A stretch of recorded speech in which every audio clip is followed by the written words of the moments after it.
کتاب شریف احتجاج طبرسی نوشته مرحوم ابو منصور احمد بن علی طبرسی رحمه الله، چاپ منشورات الرضی جلد اول، صفحه 70. روایت خیلی معروف و مشهور در روز غدیر، اسانید خیلی زیاد دارد. سن مبارک امیرالمؤمنین علیه السلام اون زمان 32-33 سال بود. یک کسی که در این سنش این چنینه او را بگیر از زمین بلند کن، نمیتواند. او گرفت از بازوی مبارک گرفت بلند کرد، پای مبارک امیرالمؤمنین رسید تا زانوان رسول خدا صلی الله علیه و آله. از بازو گرفت بلند کرد، از زمین کند.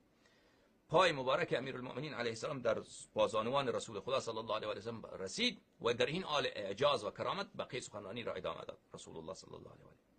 متوجه هستید؟ و این خودش مسئله اعجازه، چون یک کسی که میبیند دیگر بیشتر توجه جلب میشود، دیگر فراموش نمی کند و این موقع را مردم نقل میکنند. متوجه هستید؟ در حال اعجاز این کلام را بگوید، دیگر خوب مردم میفهمند که این از جانب خدا هست و مسئله مهم و حیاتی هست و انکار آن هیچ گونه جوازی ندارد.